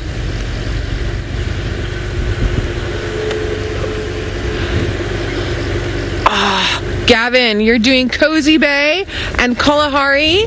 I am so jealous you're going to the Kalahari. That is such a stunning, stunning, stunning area. I'm assuming you're going to be self-driving through. I love self-driving in Botswana. I love camping. One of my favorite places is Naipans. I never pronounce that correctly, but N-X-A-I, Naipans, and Maharihari-Pans I love. And then a couple years ago, I think it's 2 or 3 years ago now, we went up to the Kalahari, so the Kalahari Transfrontier Park. They're up near Ograbi's Falls, that fits within South Africa, as you would know, and then into Botswana as well. We went in February when it's super hot and it rained a little bit, and we had the most incredible predator game viewing as well as bird game viewing. It was just out of this world. We were there for 8 nights. Mata Mata is now my favorite rest camp of any of the sand parks. So if anyone doesn't know what a sand parks is, it's a South African national park, and then that would be something like Kruger National Park and the KTP as well, which is also technically a Transfrontier Park. So Transfrontier Park is any park in Southern Africa that has several countries within the park. Yes, and then the Kalahari, I'm assuming you're going to the Central Kalahari, but you must let me know, Gavin. And just absolutely stunning. I'm super excited for you. I hope you get lots of cheetah sightings, maybe cheetah hunting gemsbok. For those of you that don't know what a gemsbok is, or an oryx, while I'm looking for this gemsbok, let's quickly go to Scott, because Scott has found you something. I'm sure he's chomping at the bit to show it to you, and then when you get back to us, I'll show you what a gemsbok is. Yes, finally we found some life, and it's a herd of elephants with a fork-tailed drongo following them about. There it goes, there goes the drongo, and it's a very clever bird. It's following them with the knowledge that they will chase up little insects and then it'll fly down and catch them. So we've just come across the herd. We're not too sure how many ellies are in it or exactly what's going on here. They sadly are moving into a very, very thick area. It is going to be near impossible for us to follow them, sadly. You may have heard a go-away bird in the background there. If any of you are wondering what that was. It's always difficult for us to know whether you can hear what we are hearing. But always good just to check in with you guys. Sometimes, of course, you do. And I'm told you can hear some Franklin calling. Very good. There have been quite a lot of ellies around at the moment, which is wonderful. They do come and go, and hopefully more will come in the future. Bill, you are wondering if any of the fruits are dropping from the trees yet. Not quite, and that's definitely going to make for some wonderful elephant viewing, especially the marula fruits. That's probably their favorite fruit that we get here. And you sometimes see herds of elephant literally running from tree to tree, trying to beat their companions to the bounty that lies below it. For some of the big elephants, not only the bulls but also the cows, they'll also use their head to shake the tree and try and get a few more fruits to fall down. And I cannot wait for that to start happening. It's usually more in January/February, if my memory serves me correctly, that they begin to start ripening. Last time before, well, the last season, the last marula season that I was involved in, we actually also made some marula jam, which was really tasty. So looking forward to doing that again. Maybe we'll try and make a batch of marula beer. See what other marula-y things we can make. It's a very healthy fruit, lots of vitamin C in it. So, oh, there's the go-away bird. Well spotted, Senzo. So that could well be the bird that we heard calling a bit earlier. At this time of the year, they also enjoy eating fruits. And what tree is it in there? They love the white berries from the white berry bush. I'm not sure if it's eating that. They also like the fruits from the jackalberry trees. Marulas, not so much. Yeah, it looks like that could be a white berry bush that it's scoffing on. I can't be certain from here though, but you can definitely see it is chomping away.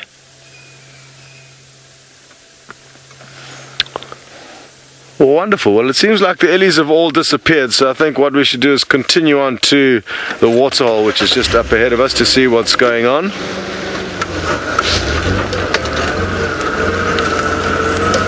Okay, well, I'm loving hearing all your holiday plans, guys. We've just got a message through from Laura, who's booked to come and stay here at Djuma.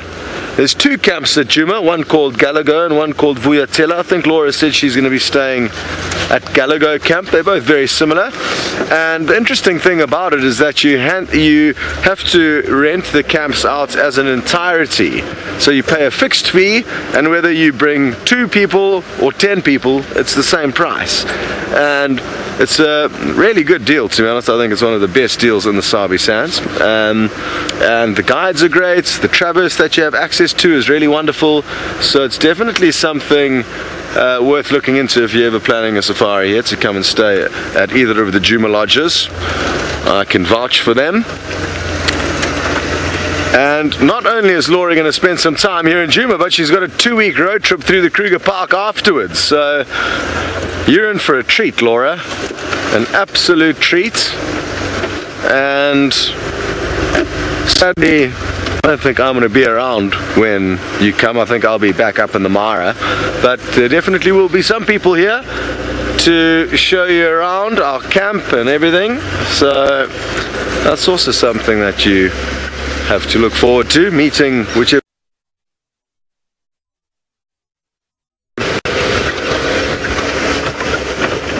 Oh yeah, there's some ellies at the waterhole. Bobby, you'd like to know, what does marula beer taste like? Jeez, I'm going to battle to describe it, and I also haven't had any for quite a while. But it's quite sour. Often you kind of mix a bit of lemonade into it. And it's just the marula fruit that's brewed and fermented with yeast. So it's not very hoppy, which was one of your questions. It's kind of like almost a soury, fruity kind of flavor. It can put you on your back, depending on how long it's been brewed for. That I'll tell you for free. I also remember getting somewhat inebriated up in Kenya when some of the local villagers invited me to their manyata, which is their kind of homestead, and we drank a local beer that was made from the roots of a tree. It was difficult to get home that night because we had walked about 4 kilometers from our camp to get there. Oh. I guess the thing is, with any local brews or homemade brews, you never know exactly how strong they are, unless of course you're a pro at making them. It's a lot safer to know what you're dealing with the stuff off the shelves, but I guess that's what makes it exciting. So now I'm guessing these 2 young boys are just kind of lagging behind their herd. I'm guessing they will try and catch up with the rest of the herd a little bit later, but for now they're just enjoying some time sparring at the waterhole. Quite a well-matched little tusser little bee, because they look like they're twins. They look like they're exactly the same size, just about.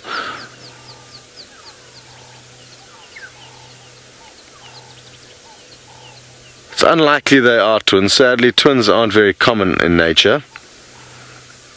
But it does happen from time to time. I'm not sure when last a birth of wild elephant twins was documented.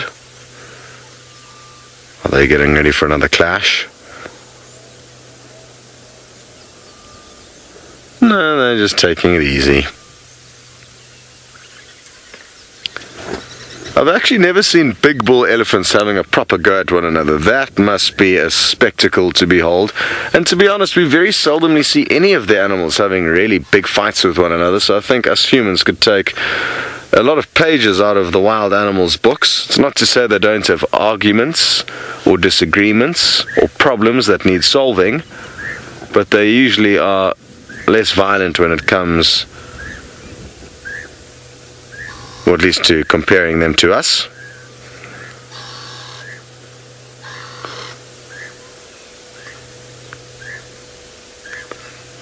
Seems like the one does have the upper hand though, because the one's kind of permanently in reverse. Now it's given up.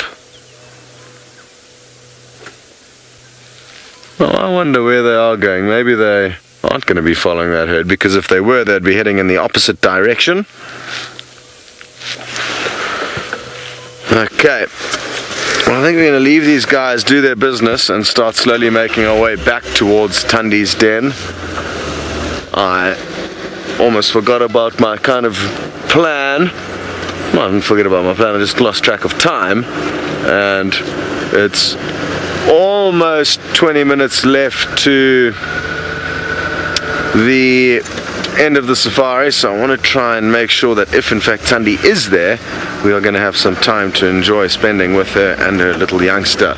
Very good. Well, you'll be glad to know not only am I heading off in search of a leopard, but so is Noel.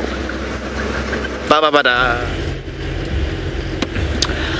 Hello! Alright, so the other vehicles have made their way through that sighting of Tingana, and he hasn't moved very far, so we're making our way back. We thought that you would like to have a bit more of a view of him, even if he is a lazy flat cat at the moment. He's still a leopard, and he's beautiful, and we like him very much, so we're heading over to that side. Now, I believe a bunch of you have sent through answers to state mammals and national mammals and things.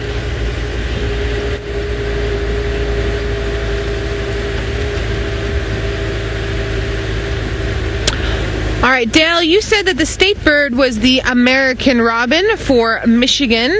And then, I'm sorry, Nix, I missed, the mammal was a type of deer for Michigan? White-tailed deer, that would make a lot of sense. Thank you, Dale. White-tailed deer and the American robin as the state mammal and state bird for Michigan. That's fantastic.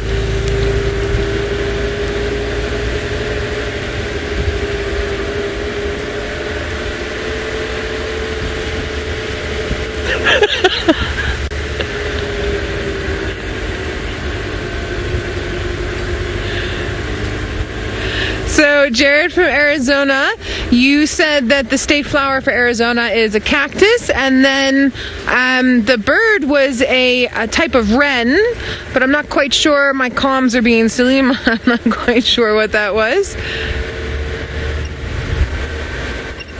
A cactus wren. Oh, so it's your state flower is cactus.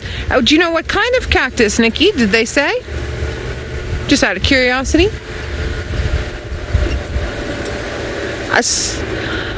We'll have to see if I'm pronouncing this correctly. A saguaro, possibly pronouncing correctly, possibly not. Saguaro cactus, and then a cactus wren. That's fantastic. Thank you so much for sending that through. The reason why I'm curious what type of cactus is we actually get alien invasives here that are cactuses. So we get prickly pear cactus, and we get I think it's Queen of the Night, if I'm remembering correctly, cactus that came in on accident with horse and cattle feed that was brought in from South America and southern parts of the states.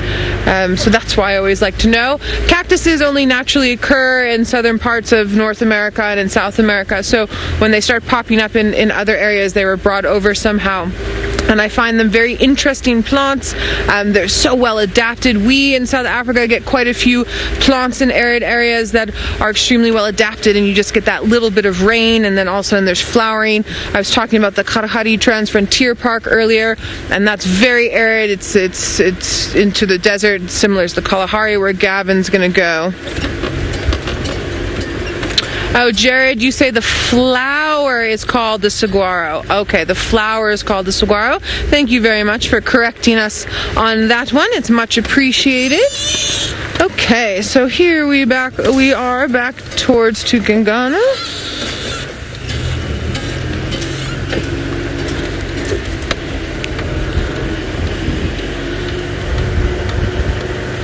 So, James and Ashley, you say for New York, and I'm assuming you mean New York State. The flower is the rose, and the bird is the bluebird, if I got that correct, Nikki. Oh, here's our boy. Scotland, the national animal is the unicorn. Say again, Ferg? Scotland, the national animal is the unicorn. Ferg says in Scotland the national animal is the unicorn. Oh, Ferg, I love you. You make me laugh so hard. All right. Is that okay for you? Or you want? We can just move through here. Ferg, you make me laugh so hard. I'm just gonna pull in, and then here we go. Our beautiful Tingana, who has moved only several centimeters, sort of mixed its way around. Ah, the unicorn. Oh my goodness gracious. His belly, you can see his belly a lot better now. He's definitely eaten something. He's got a fat little belly sticking out there. One of the reasons why he's probably still resting here, although we were hopeful that he would start moving around, and the rain that we thought was coming went away.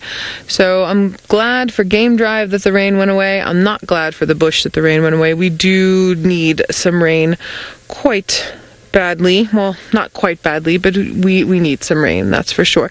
Now, we were talking about the hind paws before there. You can see the front paw nicely, and you can see what we were talking about earlier in the show, where it is more round and width and length are the same, as opposed to that back paw that we saw earlier, where it is longer than it is wide.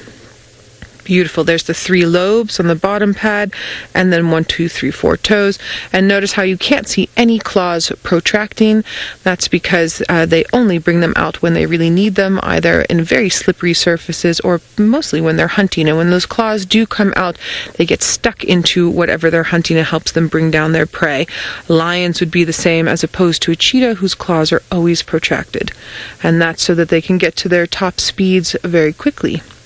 So a leopard's speed would be over 100 meters, so about 100 yards. It would be 90 kilometers an hour. That's about 23 meters a second, so roughly 23 yards a second. It's quite quick. And then a lion would be about 22.1 meters or 22.1 yards a second roughly, and that's about 80 kilometers an hour. And then the cheetah does 120 kilometers an hour. And now the lion and the leopard, as I was saying, they can only do that for about 100 meters, about 100 yards, because they stalk and they're just much larger animals. The cheetah has developed the special brain casing, so they can do the 120 kilometers an hour for up to and sometimes over a kilometer. And that brain casing allows it so that they don't overheat. Now, one of the reasons why Tingana is resting the way that he is sometimes when they're very full like this. Think about when you eat as a human, when you eat too much, your body temperature rises and it's your body trying to process all the food you've stuck in. So his body's doing the same thing. He's trying to process all of that meat, and he's going to be slightly warmer than normal. So if he wanted to move, it is nice and cool, and he would definitely not be as uncomfortable as opposed to yesterday, which was scorching hot and quite humid. At least he's twitching for you.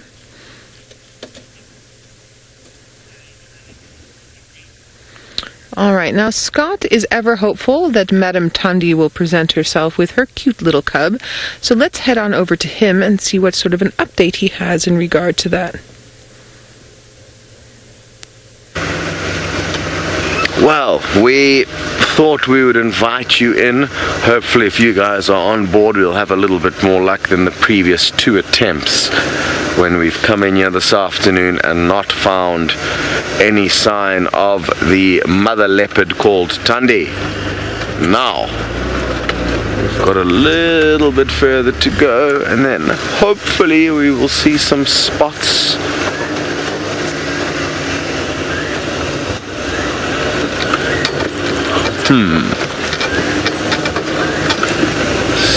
So, there's the kind of fallen down tree over there, and there's no immediate sign of her there. Now the cub could be tucked away in those roots, and even if we were to see it without Mom here, we shouldn't spend too much time here. That's kind of the general rule, and it doesn't look promising.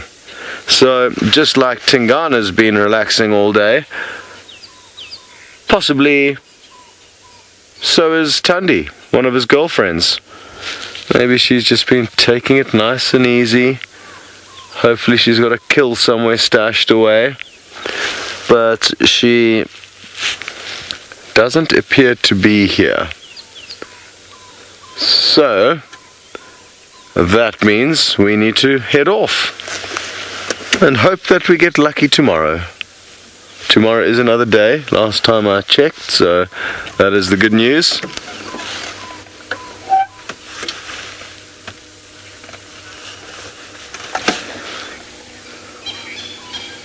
Maybe let's just double check, just make 100% sure that she's not hidden around a corner. I'm fairly confident she isn't, but let's just make 100% sure.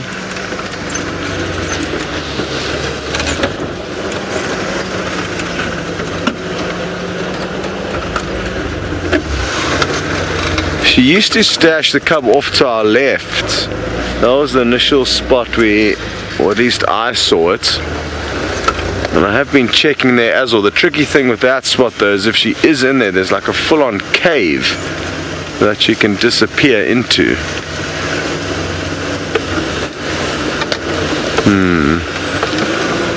Yeah. No sign of anything here, and we are quite close to the den here, so I'm not going to stop here. I'm going to keep moving. You're just going to have to take my word for it.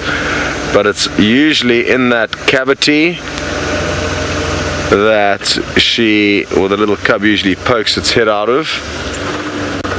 Now, Joy, you've mentioned that last time she had a kill at the den, she moved it. Well, we assume she moved it, and she didn't move it very far. From where she had the first kill to here is like 30 meters, so it's not really a logical maneuver on her behalf, because the scent, whether it's there or here, it's so close to where the cub is that I'm not convinced that she would have thought, okay, now that I've brought a kill, let me move the den again. I think if she was capable of thinking like that, she would not take the kill back to the den in the first place and just avoid that whole saga. Because it must be said, it's not easy to find den sites. There's only so many good spots to stash a cub out here. Paul, are you wondering how long Tundi will leave the cub alone for? And I would say at least 12 hours. It's not uncommon for her to do that. Possibly more if need be, but I haven't been able to stake out a leopard den and spend huge amounts of time at a leopard den in my career, so I've got very limited information on that from a first-hand account. But I think anything longer than 12 hours, especially when they're very young, is unlikely.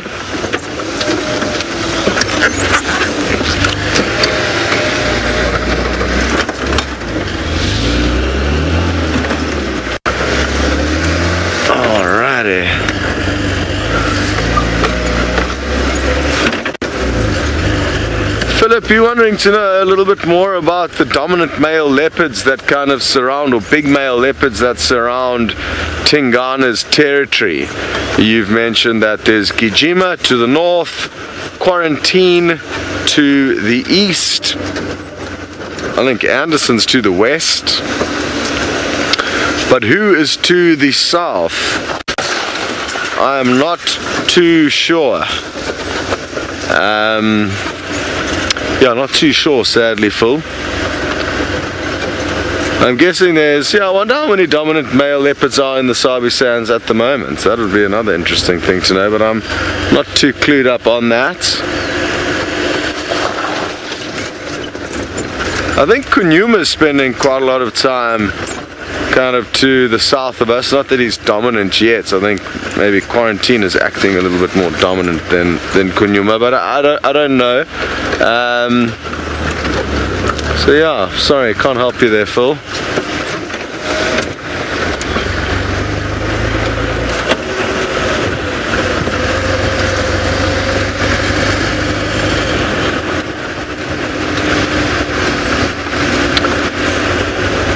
Well, let's hope this gloomy weather actually brings us some rain at some point in time, rather than just being gloomy the whole day. Who knows, maybe tonight we'll get some much needed rain.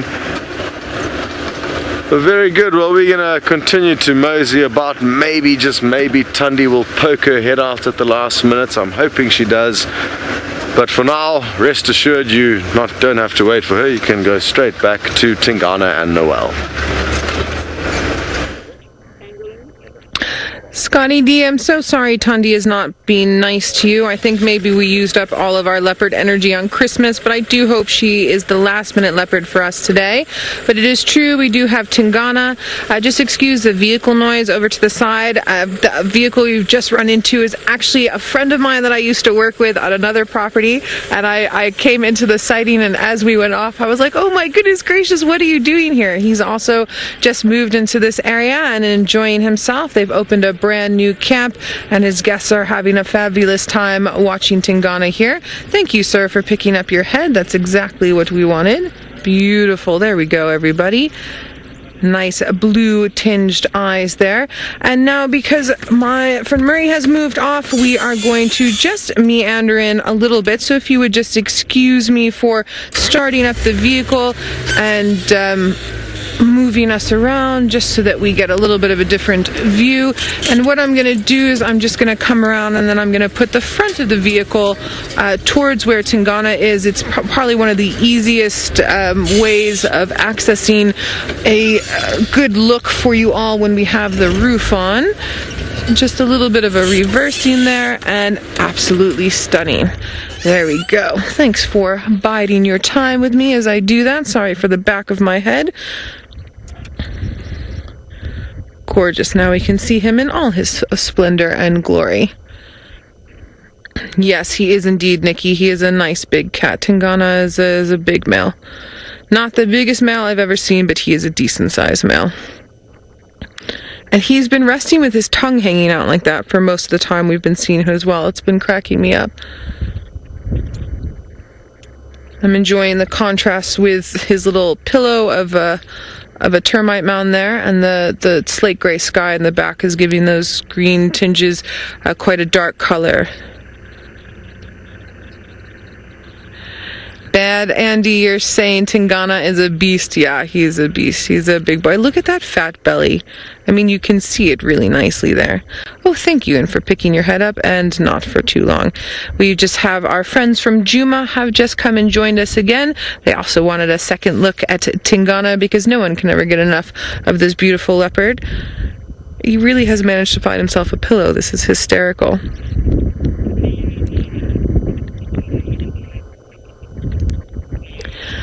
Mary, you're saying you are enjoying that cute little tongue as well. Yeah, I don't know if we can call Tingana cute, but I think we can go with cute tongue. What'd you say, Ferg? He's a cute man. He is. Ferg says yes, he is cute. Half eye open, ear always twitching. It's interesting, when cats are sleeping, they're not necessarily fully asleep. I have seen cats go into that sort of REM sleep, the dream, where they're, running around and moving their legs a little bit. But in general, I've seen that more with lions, particularly big male lions. With leopards, you tend to see a bit more awareness, and that's just because they're of the apex predator. They're a bit smaller than a lion, and they're aware of it. They're also very aware of the fact that they can eat multiple different creatures that are moving around. We've talked about it before, but for anyone that's new with us, sort of from scorpions to baby mice, up through impala and warthog, nyalas, kudus, and then even up into sort of small baby-sized giraffe. So they're constantly, even though he's full like this, he might still do a bit of hunting, and it is impala lambing season and wildebeest calving season, so there's lots of tasty morsels around. Now, as I'm talking about antelope species, I remembered that I promised to show you what a gemsbok was. So I've got my mammal book here for you to have a look at gemsbok. We don't, bless you, Ferg, bless you. We don't see gemsbok this side. They tend to be in more arid areas. Although that being said, I have seen one a little bit north from here. So very long, straight horns, and quite a grayish body with these black markings and then white on the face. So in sub-Saharan Africa, this is the gemsbok we get. I know in northern Africa they've got a different species of gemsbok whose name is escaping me now, but you all have access to different safari browsers, so I'm sure there's someone out there who can quickly answer that question as my brain freezes. Now, gemsbok are really interesting because of the arid areas that they live in. They can go their whole lives without drinking water. They can get all the moisture they need just from eating plants at certain times of the day. Now, I have seen them drink water, but they don't have to drink water. And this markings that they've got on the face here, so we sometimes talk about when giraffes drink, they put their head down and there's a special valve system called the ritet mirabla. It shuts off the blood flow to the brain so that when they lift their head back up, they don't get a head rush and fall over. Now, the ritet mirabla that works with the gemsbok helps circulate the hot blood and cool the blood down so that their brain doesn't overheat in the hot conditions in which they are. So, Gavin, hopefully you'll see some gemsbok on your trip to the Kalahari. Now, I believe Scotty D has another antelope species that he would like to show you, so let's head on over to him and see what's going on. Gemsbok are really impressive antelopes, so that's something to look forward to. And another thing to look forward to are these impala. I'm just trying to get in position. They're very vocal, and I'm hoping they continue to make their funny burping noises. There's one female in specific, the one on the far right, who's shouting a lot. She's a bit of a gossiper. What a bizarre noise.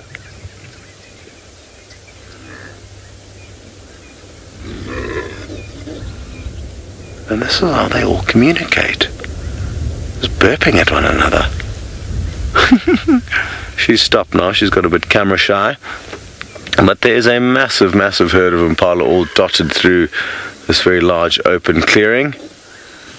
And it seems like they're all getting the mad sprints now. A little bit of excitement before the evening. And now you've got a better idea of just how many there are. Impala everywhere. And there's also one zebra on the scene who's been lurking about. We don't get many zebra here, so nice to see him.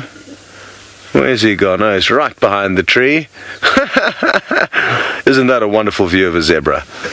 Let's reposition quickly.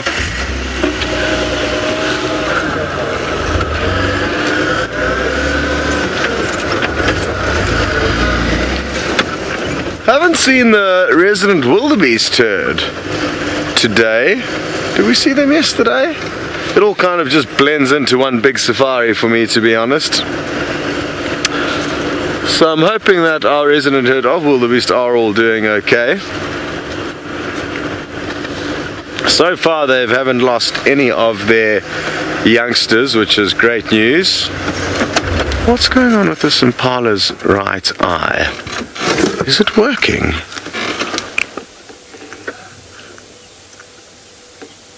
Yeah, it looks fine. I seem to think it was a little bit darker than normal, and I thought he was actually missing his entire eye. He's got a bit of a raggedy ear, but certainly no issues with his eyes. So he's alright. Wonderful stuff, guys. Oh, it looks like he's chasing off a young male, so that's how he disappeared out of screen so quickly. But thanks, guys, for joining in on the safari. We're going to say goodbye for now and send you across to Noel for the end of the safari. See you tomorrow. So for the last little bit that we have with our safari this evening, we are just going to stick here with Tingana. He has managed to stick his head behind the termite mouse. We can't really see it. It looks like a little bit like a headless leopard. He is still alive. You can see him breathing. That nice little golden light that you see appearing on him is the spotlight from the fellow vehicle that is with us, and he is perfectly able to spotlight this, as it is a nocturnal creature who can see at night and during the day. Annie, you're curious to know, does the rain ever bother the leopards, or do they enjoy it? Annie, this tiny little bit of drizzle isn't going to bother anybody. The downpours have a tendency to bother the cats more, but what you'll notice, especially if you've seen other shows with us, is downpours here in the sands, the cats tend to hide a bit more, but then up in the Mara, where Taylor and Ralph are, when it starts to downpour, because it's such a more open ecosystem and they get those big rains and little rains throughout the season, that you tend to see a bit more cat movement in those downpours. So those are just regional variations within the species that happen, obviously just getting used to their different ecosystems. So he'll be fine for now, but if it really starts coming down, he's going to find a little bush to hide underneath.